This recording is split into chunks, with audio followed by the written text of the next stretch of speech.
Hey everybody, welcome to the I Am Podcast YouTube channel. Make sure to tap the bell, subscribe, and comment down below.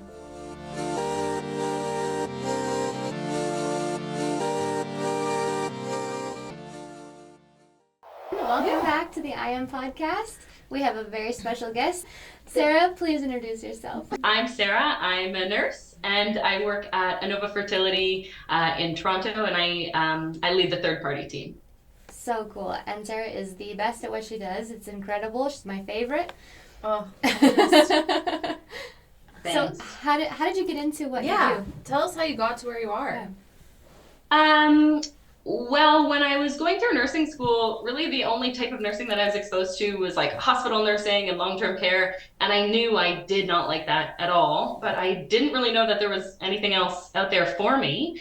And then right after I graduated and got my license, a friend reached out to me and said, "Hey, are you interested in fertility? I'm a receptionist at a fertility clinic. Like, would you like a nursing job in fertility?" And I didn't even know fertility clinics were a thing. Like, I didn't know the average person did IVF. I thought that was just like Celine Dion. Like, I really had no clue. And so I said yes, just because it was something different. But really, I'd say halfway through my first day, I knew that I loved it. And I've never looked back since. And that was about 10 years ago. I think it's officially now 10 years. So you've never worked in like a hospital setting? Like a regular? Never outside of nursing school now. Wow, that's so cool. Yeah. Did you start at Anova? No, I started at another clinic in the GTA, and I was there for, I think, 5 or 6 years. And then another clinic for just 2 years before I went on maternity leave. And I've been at Anova now for about 2 years, a little shy of 2 years. Very cool. I love that.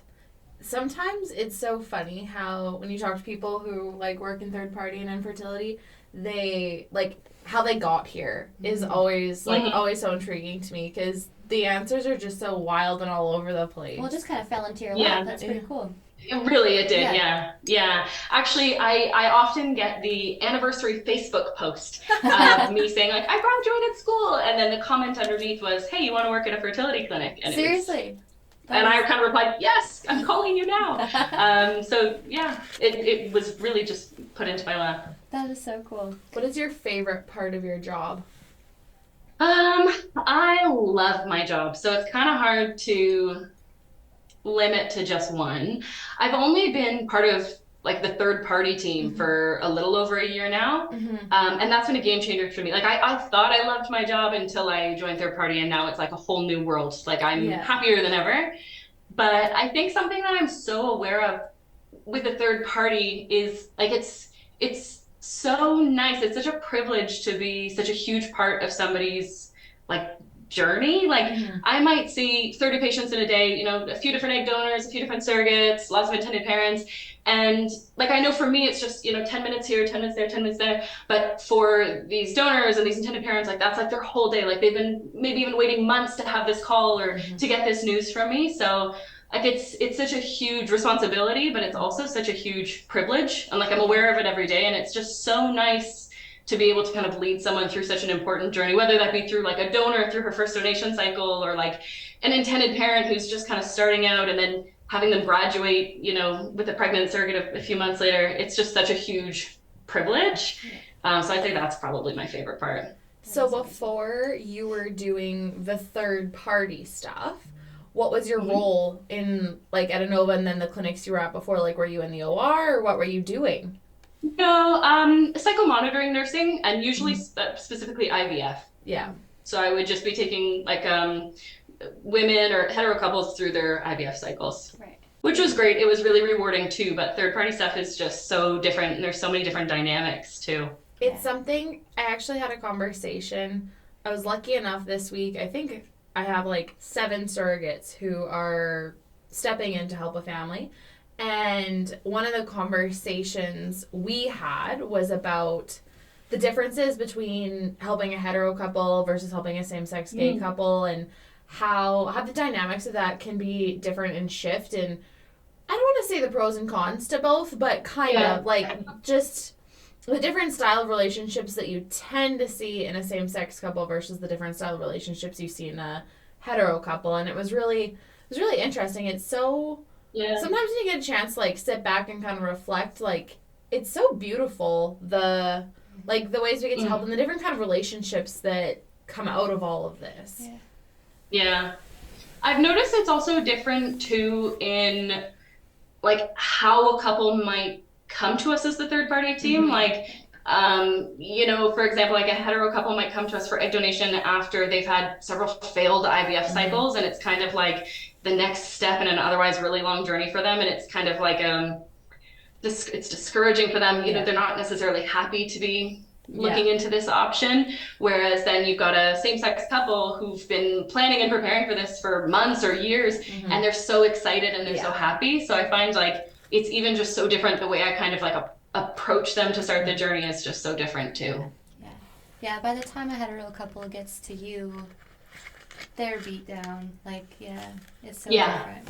Well, and I mean, it's been a while since I've seen like current statistics, but usually it's like several years before we really get to that stage where, you know, they've tried everything first. Yeah, like this starts to be the like last ditch effort or the Hail Mary attempt for them. Yeah. So Sarah, you have your own babies? Just one or baby? Just one. Yeah, I have a 2.5-year-old son. Oh, cool. So you guys, you can join the club. I have an almost 2-year-old and Jared has an almost 3-year-old. Yeah.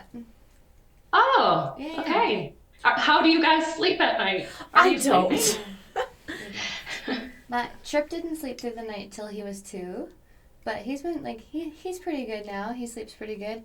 Maria missed out on a lot of sleep last night. I missed out on a lot of sleep last night, so maybe that's why I'm a little overselling that. Usually she is an okay sleeper, but last night we were awake for like 3.5 hours straight and nothing worked. Yeah. I was very tired this morning.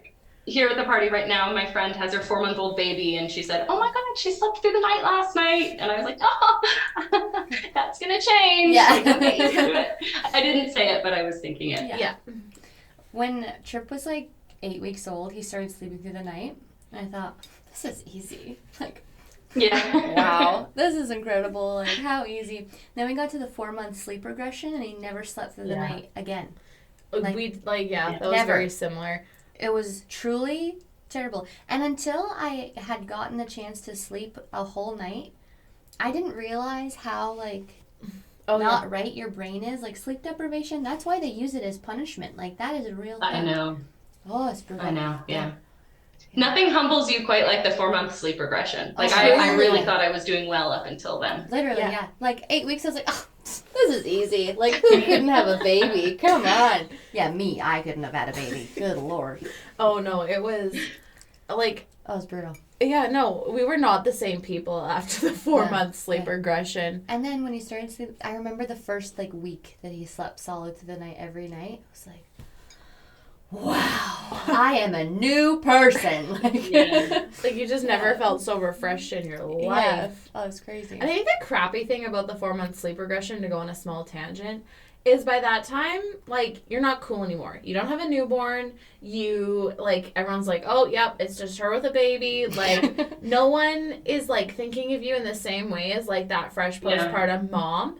And so you're kind of just silently like, oh my God, when does this end? Like, you know, I don't have this tiny newborn anymore that people think is cute. And it's just, you know, me and my newborn awake at 3 a.m. Yeah.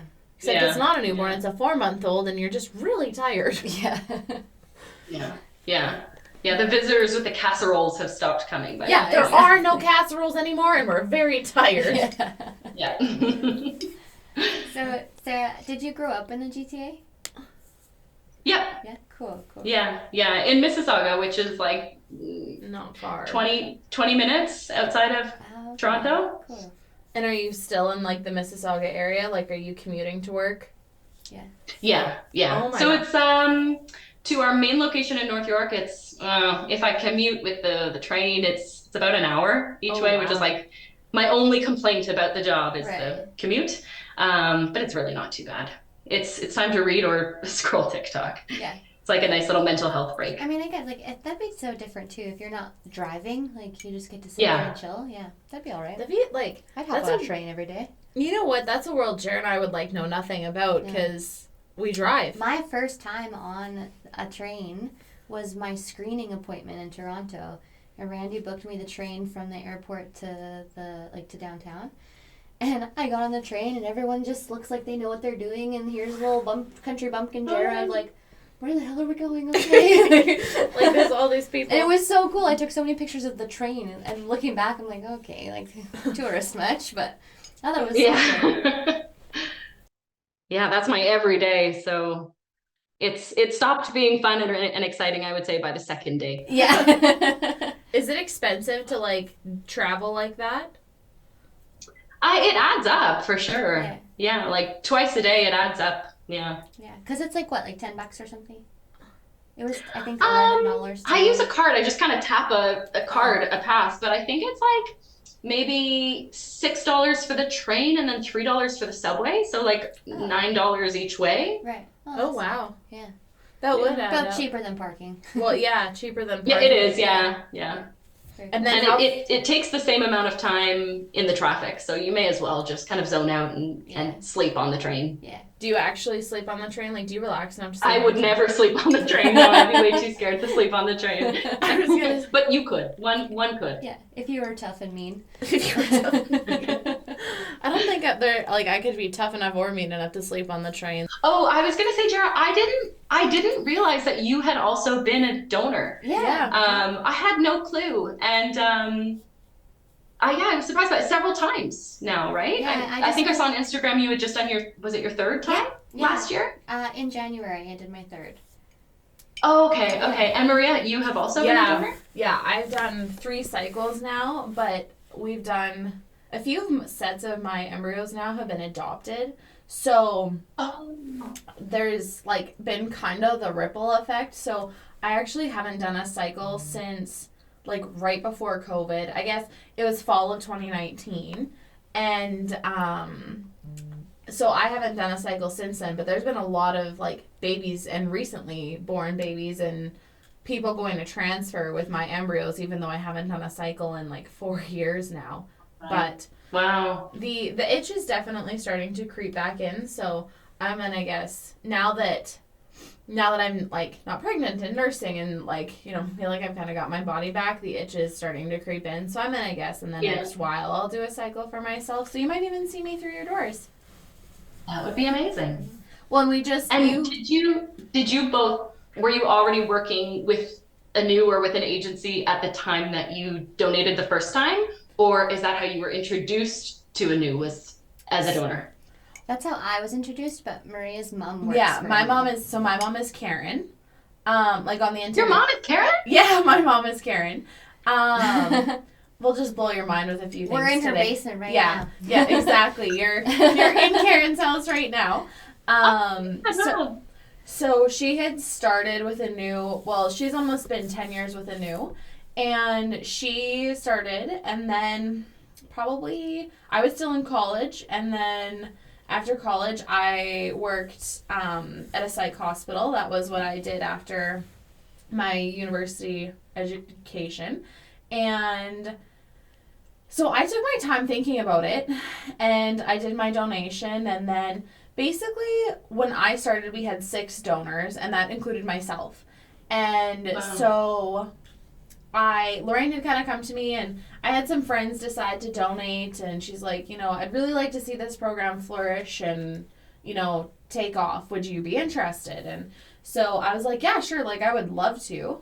And so basically things kind of just slowly started to ramp up from there. And then eventually I left my, position at the hospital, and we've told this story a few times, but Jara's like close enough in my small area that we were friends on Instagram, and I was like, oh my gosh, this girl is just like beautiful. I want to be her friend. I need to find a way to be her friend. And then she stalked me. Basically, yes. But it's not the same when it's a girl and a girl. So like it's not the same. But a mutual friend of ours who I had knew was a donor, and she was friends with Jara, and she talked about it, and then I met with Jara, and then like she's been stuck with me ever since. Yeah, truly. Oh wow. Yeah. So it was meant to be. The stalking was just something that had to happen for this friendship, and she's like she'll bring up this picture, that picture. I'll be like, yeah, I saw it on Instagram when it happened. Like it's fine. Yeah. Yeah. And then actually, so my sister-in-law just had her retrieval with you guys yesterday. Yeah. So Hope is my sister-in-law. So I saw the super. I did know that. Oh, cool. Yeah. It's a family affair. Yeah. Yes, it really is. At this point, we have turned it into that. If we talk to you and you're a female, we're probably going to get you to try and be a donor. Do you want to be a donor, Sarah?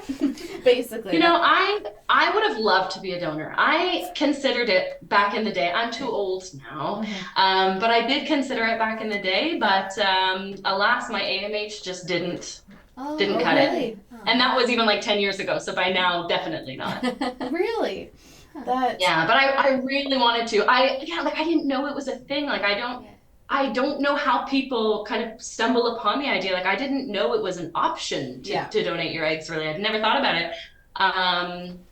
So now I'm singing it from the rooftops. Like I'm getting my nails done, and I'm telling my nail tech, your daughter needs to donate her eggs. Your daughter absolutely needs to donate her eggs.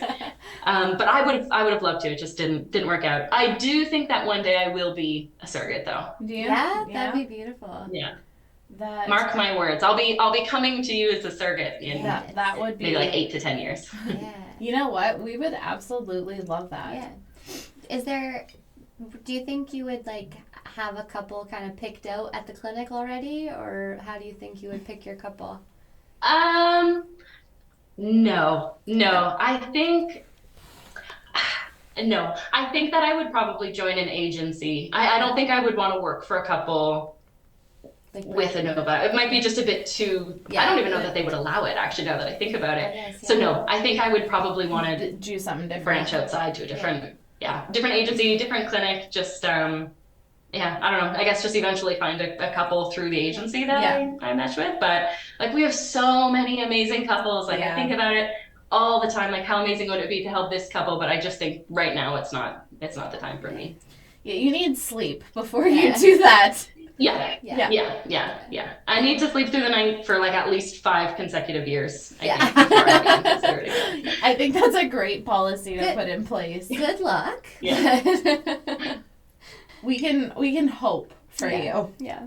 Yeah. Well, I hope those 5 years start soon, but it could potentially be a few years before they even begin. Was your own pregnancy like fairly easy and straightforward? Yeah, I was so sick though throughout the whole time. Yeah. Yeah, like until like 30 weeks, I was just so sick. So it's not something that I really want to rush into. I'm definitely starting to forget that side of it, but I get that. Like I walked into the hospital almost 42 weeks and I was 5 pounds lighter than when I got pregnant.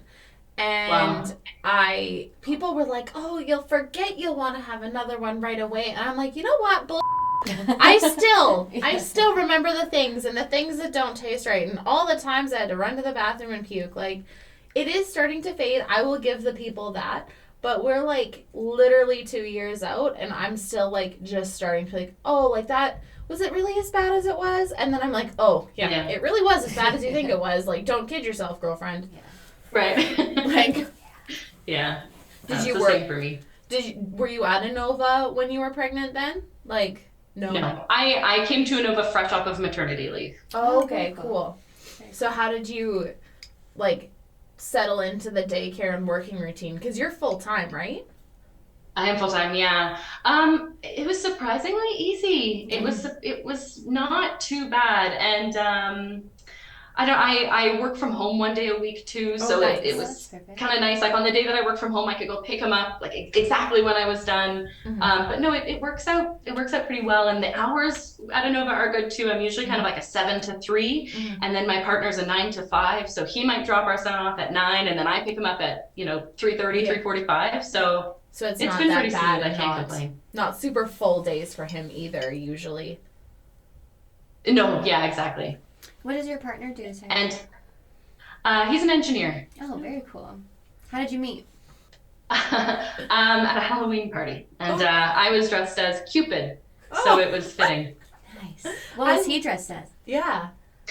Oh, I'm embarrassed to tell you he was not dressed in a costume, which is why it was shocking that we ended up together, because that's disgraceful to be at a Halloween party in no costume. Yeah, who can go to a Halloween party and not have something on? Jesse's just dying in the corner. She's just loving it. That's so cute. Oh my gosh. Well, Sarah, We don't want to take up all of your Friday. We would like you to get back to your cookie decorating. Before we end, do you have any questions for us? Is there anything you would like to know about us? No, I guess my main question had been about the donations. I had no clue that you also were all related and had all donated before. Do you think that eventually either of you will become surrogates? We talk about it. We do talk about it. I think if Jared and I do a surrogacy, it'll probably be at the same time. Yeah. And we will probably be, like, documenting the hell out of it. And it will be, like... And we'll probably be, like, 40. Yeah, like, we'll be older surrogates. Like... Yeah. Because you can, which is so cool to me. Yeah. When I, like, hear and talk to our older ladies, I'm actually talking to a lady right now who's, like, in her later 40s, and she's just jazzed, and she's like, you know what, let's see if we can make this work. Like, I'd love to. We actually had a surrogate, I'm trying to remember, not that long ago, and there was, like, 31 or 32 years between her pregnancies. Because she was, like, a teen mom and had one, and then nothing until a surrogacy. And I was just like, that is so bad. Yeah. Okay, we always like to ask. We have 2 questions, actually, we like to ask. Yeah. So, what's one thing that, like, most people don't know about you? After I graduated high school, I deferred going to university for a year, and I became an au pair in Germany, and so I lived in Germany as a nanny for a year. Oh my gosh, that's so cool. What area of Germany did you live in? Stuttgart. Okay. Kind of like the south a bit more. Very cool. And what made you come home? Yeah, like what? It was only ever going to be for 1 year. Right. And I had lots of threats from my mother as well, wanting me to go to school. So otherwise I probably would have stayed. Yeah. You loved it? I loved it. Yeah. So I love to talk about it with, like, our German intended parents. So it comes up every once in a while, but otherwise it doesn't come up very often at all. So most people wouldn't know it. The best food that you found there, like, is there something that you found there that now you make now to this day because you, like, learned about it there? No, but the pretzels, like the German pretzels, you know, like the big doughy ones. I wouldn't even eat one here. Like, I wouldn't dream of it because it wouldn't compare to the ones in Germany. Fun fact, at my last retrieval, like, I was out of it. I was in a really good place, and I took one of my best friends with me, and she still laughs to this day because they were finishing up my retrieval, and, like, I am just high as a kite, so happy, all this, and I'm like, you know, everything's going really well, guys. Do you want to go to the mall and get pretzels after? I think I might have 5 or 6. And so, like, I had told everybody in the retrieval room that I was going to have 5 or 6 pretzels. I'd buy everyone a pretzel. Like, so I speak your language. And did you end up getting even a single pretzel after that, or? Probably not. No, I don't think so. It was, but, like, I do love pretzels. Don't get me wrong. And I wouldn't have turned down 5 or 6 pretzels, but that wasn't what happened. When I was pregnant, I would drive to Red Deer just for Mr. Pretzel. It's like 45 minutes. Yeah. And Mr. Pretzel is not even like that. It's like, not good. It wouldn't be it's the same as that good. kind of pretzel, but, like, the salt and no. So good. That okay, and then our last question. We haven't asked this in a while, and I'm getting kind of disappointed in myself. Yeah. If you could have, like, a meal with anyone living or passed on, who would it be? And you can, like, think big. You can think like celebrity. You can think like somebody in history, your grandma, whatever floats your boat. Yeah. Okay, probably Princess Diana.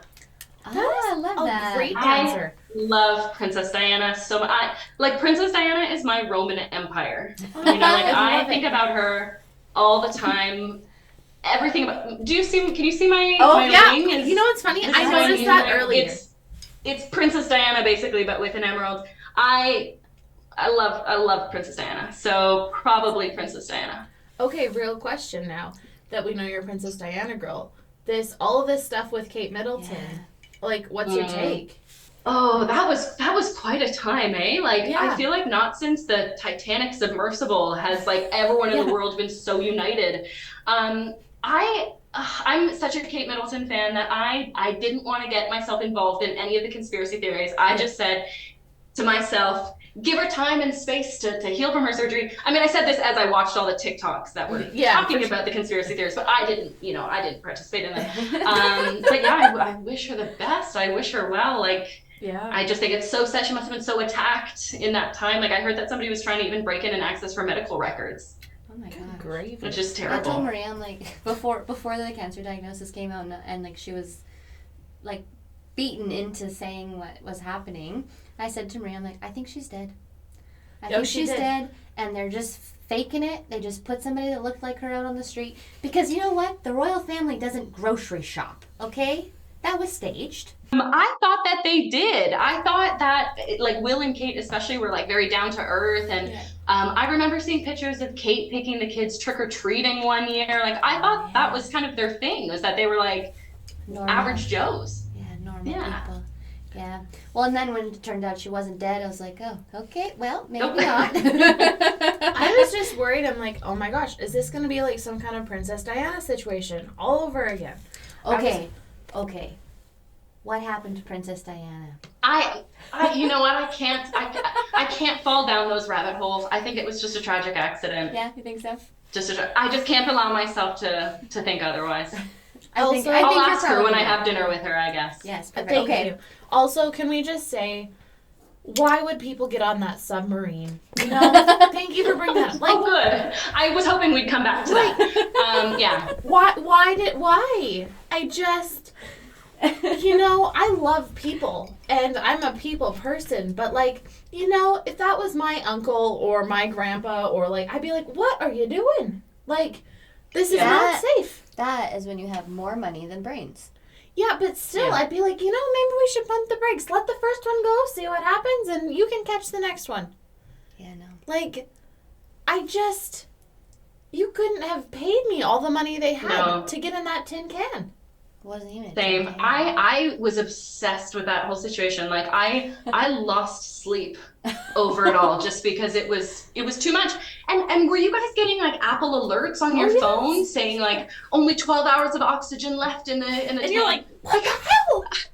Like, it's too much on my like heart. Like, you know, I'm getting heart palpitations and stressed out. Like, that's the saddest part though, is that like they're down there, they're not getting out. They know they're about to die. Like, what happened? You know? Did you like? It's very sad. And then just I thought it just imploded. I thought it had just imploded very early on. Mm-hmm. But like, do you remember it was like they might still be alive. Wait, no, we think it imploded. And I was like, oh, thank God. Like it would have been fast. And then they started hearing the knocking sound every 30 minutes. And they were like, wait, there's still hope. They might be alive. And I was like, no, that's not better. No. It was a crazy time. Yeah, wild.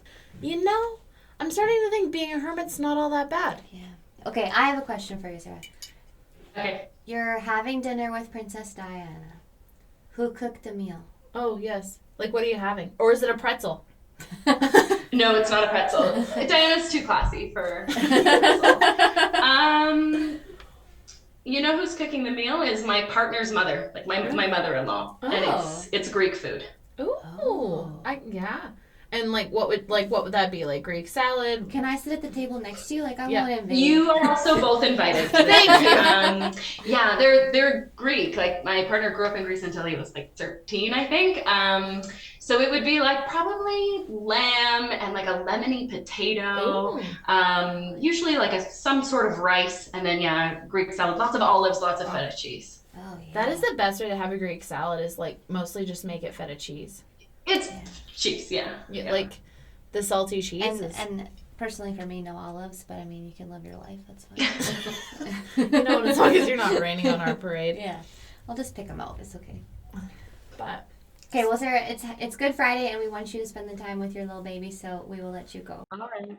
Please come back. Yeah. Like, this was delightful. Yeah, we'd love to have you again. Oh, anytime.